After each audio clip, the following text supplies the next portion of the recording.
The city park was alive with laughter that Saturday afternoon. Families crowded around the playground. Fathers pushed their children on swings, mothers held toddlers by the hand as they toddled along the paths, and groups of friends picnicked on the grass under the warm sunlight. The air carried the scent of roasted chestnuts from a street vendor nearby, mingling with the cheerful shouts of children chasing bubbles in the breeze.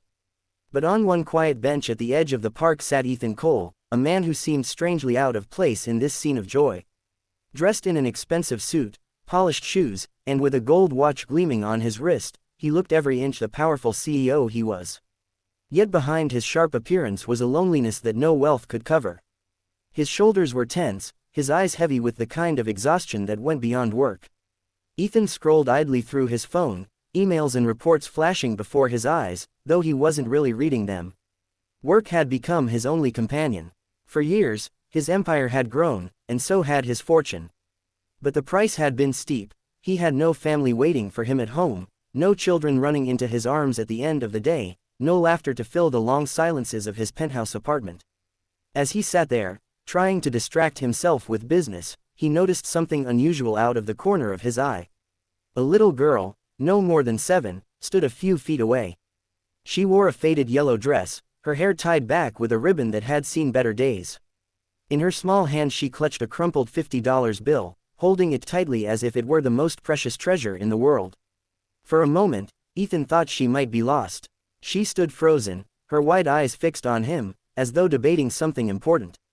Then, gathering all the courage her tiny frame could muster, she walked up to him. Her steps were hesitant but determined. "Excuse me, sir," she said softly, her voice trembling. Ethan looked up, surprised. He was used to boardroom negotiations and corporate pitches, but never to being addressed by a child in such a fragile, deliberate tone. "Hello," he replied, putting his phone away. "Can I help you?" The girl hesitated, then extended her small hand toward him. The $50 note trembled between her fingers. "Here," she whispered. "This is for you." Ethan frowned, confused. "For me? Why are you giving me money?" Her eyes welled up, but she forced herself to continue. "Because I just need a dad. Just for one day." The words struck Ethan like a thunderbolt. For a moment, he couldn't speak. He stared at the little girl, the innocence in her eyes, the desperation behind her trembling voice. It was as if time had stopped. What did you say?" he asked, his voice low, almost afraid of the answer. She clutched the money tighter, her small lips quivering. "All the kids here, they have dads. They push them on the swings, they play ball with them, they hold their hands. But me, I don't have one anymore. My daddy went to heaven. I thought maybe, if I paid someone, they could be my dad for just one day. So I saved this money. Please, sir, will you be my dad today?" Ethan's chest tightened painfully. In all his years of deals and negotiations, nothing had ever disarmed him the way this little girl's words did. He looked at the $50 bill, wrinkled, slightly torn, probably saved from pocket money or small chores, and then at her hopeful face. He felt something stir in him, something long buried under years of boardrooms, contracts, and lonely nights. A warmth, a tenderness he thought he had lost. His throat burned as he swallowed back emotions he hadn't let himself feel in years. Slowly, he reached out, not for the money, but for her hand. "What's your name?" he asked, gently. "Lily," she whispered. Ethan smiled faintly, his heart breaking and healing at the same time. "Well, Lily, you don't need to pay me anything. I'd be honored to be your dad for today." Her face lit up instantly, brighter than the sun above them.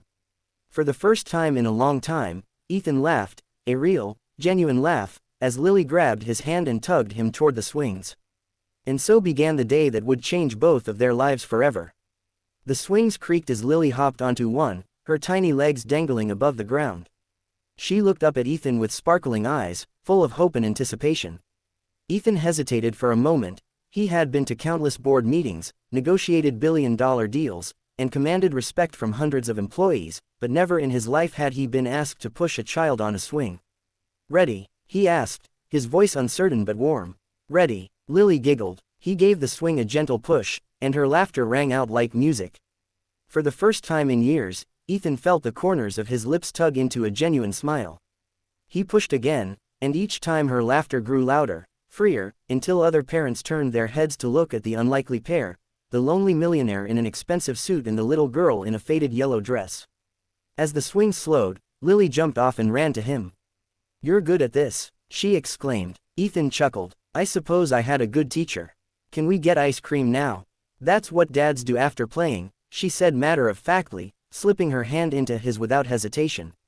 The warmth of her tiny hand sent a wave of emotions through Ethan's chest. He nodded. "Ice cream it is. Dash dash dash." They walked to the vendor nearby. Ethan, used to fine dining and exclusive menus, found himself oddly nervous as Lily examined the colorful tubs of ice cream. "1 scoop of strawberry, please," she declared confidently. Ethan ordered one for himself too, and they sat together on a bench. Lily's cheeks were smeared with pink, and she laughed when Ethan got a drop of vanilla on his nose. "You're funny," she said. "I don't think anyone has ever told me that before," Ethan replied, shaking his head in amusement.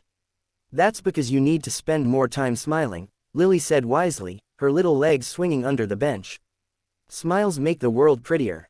Ethan froze at her words. How long had it been since he truly smiled? Since he let joy take precedence over work, schedules, and responsibilities. Dash dash dash. The afternoon unfolded like a dream. They fed ducks at the pond, tossed breadcrumbs into the water, and laughed as the birds squabbled over the pieces. Lily told him about school, about how she loved drawing flowers and wanted to be an artist one day. She spoke about her mother, who worked very hard, and about her father, how he used to carry her on his shoulders and call her his little sunshine. Ethan listened intently, his heart aching with every detail. He had wealth beyond imagination, but what Lily spoke of, love, presence, memories, those were treasures he had never owned. "Do you miss him?" Ethan asked gently as they sat on the grass, watching the clouds drift by. "Every day," Lily whispered. Her voice trembled, but she kept her chin high. "But Mom says he's watching me from heaven. Sometimes, when I laugh, I think maybe he can hear me." Ethan swallowed hard, blinking back the sting in his eyes. "I think he can, Lily. And I think he's very proud of you." She looked at him, her innocent gaze piercing straight through the armor he had built around his heart.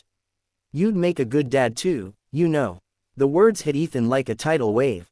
He had been called many things in his life: genius, leader, boss, even ruthless. But never, dad. The title felt foreign, yet, somehow, right. Dash dash dash. As the sun began to set, the park grew quieter. Lily yawned, resting her head against his arm. Ethan looked down at her, her small frame leaning on him so trustingly, and he felt something shift deep inside. For the first time, he wasn't thinking about stocks, contracts, or the next business deal. He was thinking about her, this little girl who had walked into his life with nothing but a crumpled $50 bill and a broken wish. He thought about his empty penthouse, the cold silence that greeted him every night, the emptiness money could never fill. And then he thought about Lily's laughter, her wisdom, her simple joy in ice cream and swings, and realized that this single day with her had given him more than all his riches combined. When Lily's mother finally arrived to pick her up, Ethan's heart sank.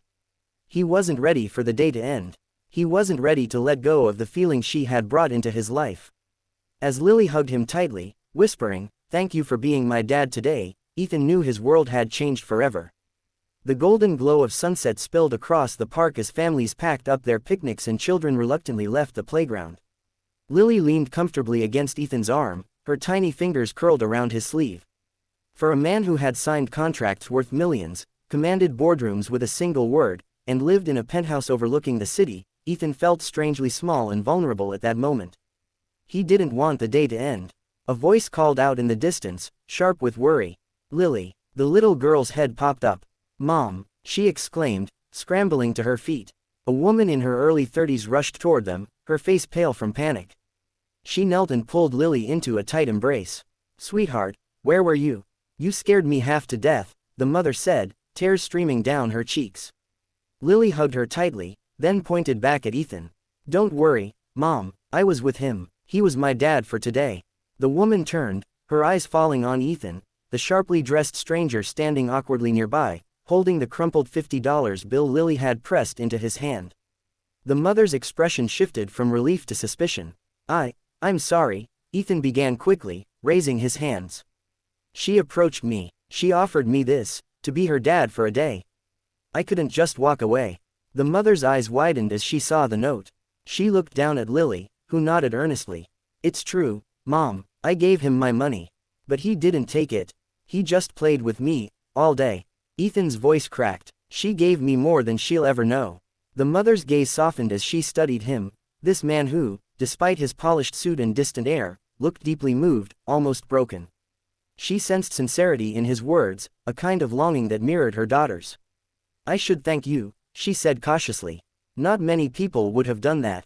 Ethan smiled faintly, kneeling down so he was level with Lily.